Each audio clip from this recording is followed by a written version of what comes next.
Hey everyone, my name is Poisonblade and I hope all of you are doing well today. So for today's video, I am going to be building a polar bear habitat set in a glacier because in Valhalla that's basically where polar bears and penguins go. But it's also going to be the quarry for ice farming. And then the second thing that I'm going to be building is a mess hall that serves warm stews, soup and freshly baked bread to the ice farmers because you need some warm food to get some warmth back into those bones after hauling around ice, carving out ice and just being in the cold all day.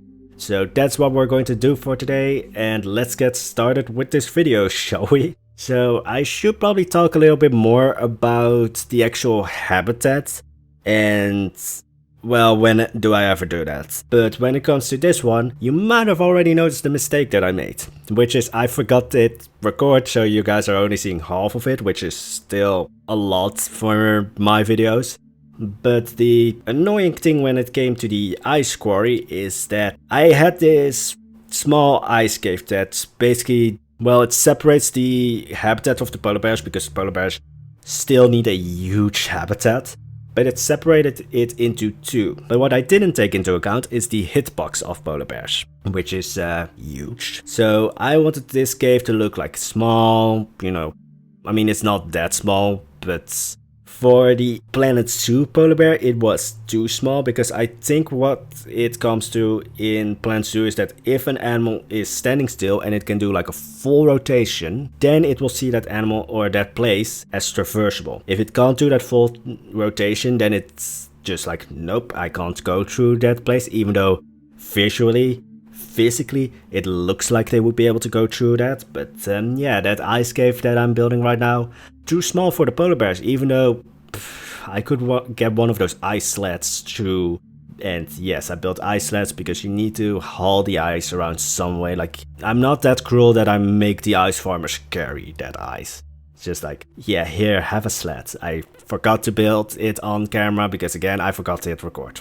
And maybe that's why there are polar bears here. Maybe they use the polar bears as like the animals to drive forward the ice sleds. But yeah, as I said, I rarely talk about the habitat, so let's talk about the thing that I really wanted to talk about, and I kinda set this trend up in the last Valhalla video, where I talked about a fantasy animal that I created. Today we have two, and none of them are huge, and both of them I can pronounce the names of. The Nadar, or Nador, or Nadur, I really just thought, oh, the name looks pretty.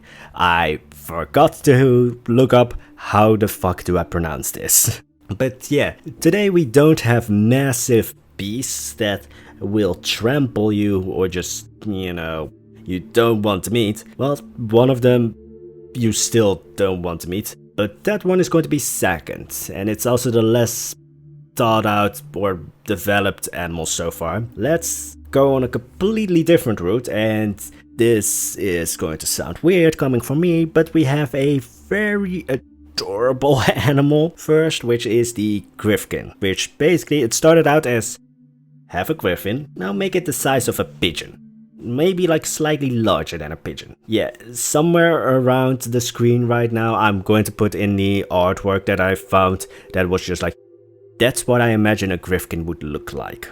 Griffins are basically these small little birds. Again, they are based on griffins, but when I started like really developing the animal, it kind of lost that more griffin-like thing and it's just the name stuck. Also, just a quick tie-in back with the video.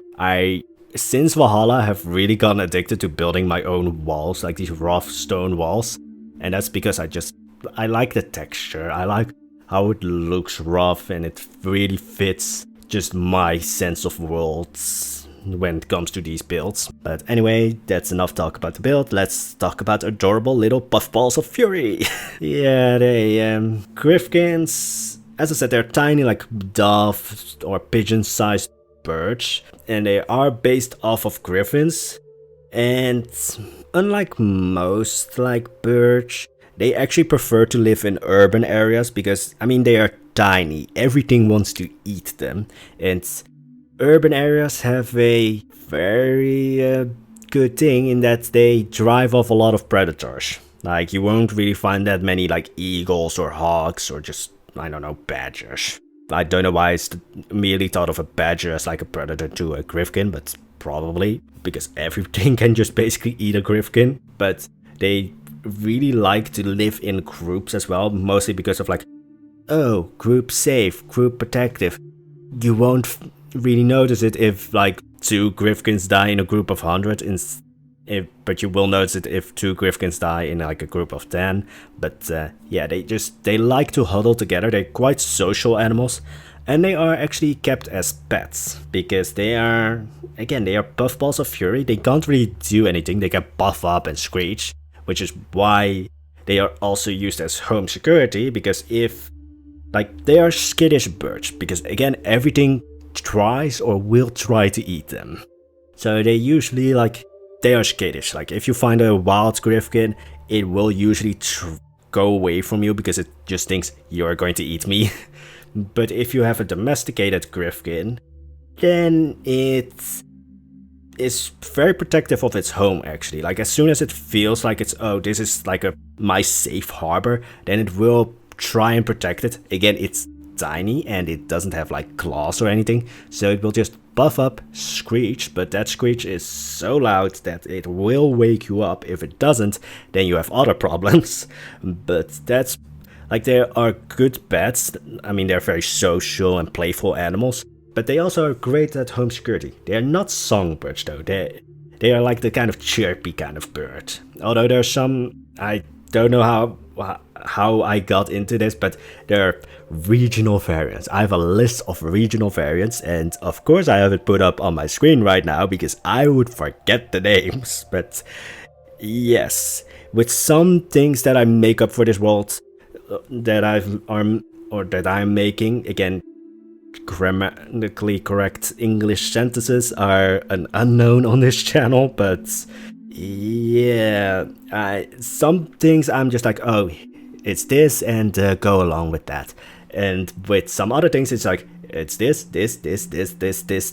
Also, griffins love scratches under their beak, but stay away from their plumes, because yeah, every griffin has like, with their tail, they have like 2 plumes. So yeah. Again, this is an adorable animal because I just had to make the note of griffins love scratches under their beak. Don't question it, just go for the puffball of fury. Again, can't really do any harm to you because they are pigeon-sized. But anyway, so let's just go quickly over the regional variants of griffins. So the one that you would see in Valhalla, or basically Noscodos in general, and Voltest a little bit again. Some of these names will come out of nowhere for some of you guys, but I'm going to try and reference it as best as possible with things that you would know just from seeing the videos. The Nosgordian griffin, which is basically the griffin that you would see in Valhalla, largest of the griffins, so they are more on like the owl or maybe like a small eagle or small hawk size, but those are actually the more, not skittish, but they like to live near urban areas, but it's kind of like in the forest between like the really deep forest and the urban areas, so it's like they are kind of in that middle ground. Largest, and also the least likely to be domesticated because they are the more wild ones. Then you have the Osriel one, which, let's just, that's the most majestic one of them. And, well, griffins overall are majestic animals, or sort of elegant animals, but the Osriel one is seen as the most, majestic. And with all of these variants, I made like, oh, this is how they're like the color of their coats. And the Osriel one had like, oh yeah, the one thing that I thought of them is like, oh, they have golden toned bellies and they are like a light brown shade. Some of them might be a little bit white even, so it's like white with golden bellies. And don't ask me why I go into so much detail on adorable puffballs of fury, but yeah, that nickname is going to stick.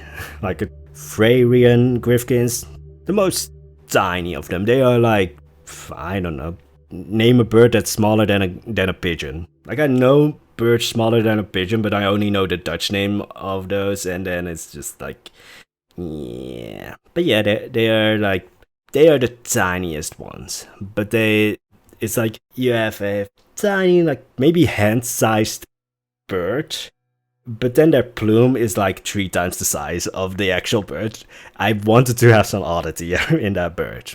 Then common western griffkin, which is brown and it's everywhere. I mean, the name already implies it. And then sandkins, which is the one griffkin that you would find in Canobshar. They like the desert areas. They are sand colored or sandy brown colored. And well, beige berries, although yeah, they are less playful than all of the other variants. I mean, besides maybe the Noscordian variant, but then the last variant of the Griffkins. Again, for some places or some things I go into really much detail, and others I'm just like, here you have it. I mean, Tag West, which is a country in this world, it's just like, it's small, it's constantly forgotten, and that's it. Griffkins, here, have a regional variants list. But the last one is the Ardala Griffkin, which is basically a... Think of Canobshar, but goes slightly further east. There's a peninsula there. I constantly forget the name of it. It might be Ardala, but I think I shortened the name, so it might not be Ardala. But it's... Think of a parrot. Like, the Ardala Griffkin is like the brightly colored. The other ones that I've named so far are usually in like brown shades, like sandkin is sand colored. Some might be a little white or grayish. The Ardala one is just bright blue, like not bright blue, but like sea blue. I think that's turquoise or like maybe sapphire colored. But yeah, they are like the pretty birds that a noble would like to keep. Although the Osriel one, which is like white with gold, would also find a home in like a noble's estate. Sandkins, some nobles might want those. Yeah, overall, all of these birds, besides the Noscordian one, playful social animals and puffballs of fury. Can't really do anything, but they just like, I just like the mental image of like this pigeon-sized bird puffing itself like up, trying to look dangerous, but just completely failing at it and looking adorable. But because I've talked about the adorable animals so long, and I never really do adorable for long, let's make something horrifying, or at least to a certain group of people, because let's talk about the Nansor spider. Yeah, every arachnophobe is just that, nope, because Nansor spiders, think of a tarantula but slightly larger. That's actually a common thing with all of the animals that I've made so far. Think of a regular, real-life animal, but make it slightly larger, or slightly smaller in some cases. Yeah, the Nansor spider is kind of like a tarantula, but slightly larger. They are... Well, it's illegal for most government officials to keep a Nansor spider as a pet, because of things I will go into later, but the Nansor spider is not widespread across the world, so you're safe from that, every arachnophobe. And they're not really dangerous to any of the intelligent species that I've made up for this world so far, so centaurs, dwarves, regular old humans, satyrs, like those aren't really like, those are too large. Like they have, for well, the intelligent species, their venom doesn't do that much. And as I said, they're not like widespread across the continent. They are in southeastern Arcado, they're on that peninsula that I mentioned that I forgot the name about, but it's with the parrot griffkin basically. But yeah, just a quick note, griffkins are just a tiny bit above like their size range for like Nansur spider foods. Like the Nansur spider can't take on a griffkin, so your tiny little fluff balls of fury are safe from Nansur spiders. But here I'm going to freak out every arachnophobe, but the Nansur spider is a web weaving one, but it's basically, it makes a new web every day, but it doesn't take down the old one. So you will sometimes find areas in like a forest where it's just completely covered in cobwebs. Like of course over time the cobwebs start falling apart, but the one thing that people have started doing with these spiders is you will occasionally, like you will travel to the places where these spiders are, you know, living, and you will find farms. Completely covered in cobwebs, because some people make fabric out of their webs. It's a quite long process, but the end result is kind of like a silk-like fabric. But yeah, you will basically just find a building, and then it's completely covered in spider webs, and you will find like 50 of these spiders there. Again, they are not really dangerous to you, and now I need to get into the reason why they are illegal to be kept by like government officials and just any kind of official. And that's because their venom, as I said, will not kill you, but it will make you trip the hell out. Their venom is a hallucinogen, I think that's how you say it. I think that's also the word for it. Again, proper grammatical English sentences are an unknown on this channel, but yeah, that's basically the thing with Nansor spiders. Their venom will make you hallucinate, will make you get these weird ass dreams. Some people say that the dreams are prophetic, but most people just say that you're just tripping the hell out. I then quickly thought like, alright, I make this tarantula sized or slightly larger than tarantula sized spider. Its venom is not that strong. It's a web weaving spider, which means it's venom, or I think that's usually what it goes with, like that its venom should be that more potent. So then I just think like, oh yeah, for like the intelligent races, that it's just going to give you a really high trip, basically. But for any of the prey that the Nansor preys on, it will basically make their mind explode. It's like overloading the brain, and then it's just like, now I just have the mental image of a mouse just tripping the hell out, and then just like just I don't think that the mouse will actually physically explode. I just think that their brain will just shut off after a while. But then in a way it's like the best way to go. Well, best, maybe not the best because you're still dying, but fun way to go. But yeah, you will basically, some people try to keep Nansor spiders, like an ordinary farmer, you can get a Nansor spider. They're not really like Griffkins.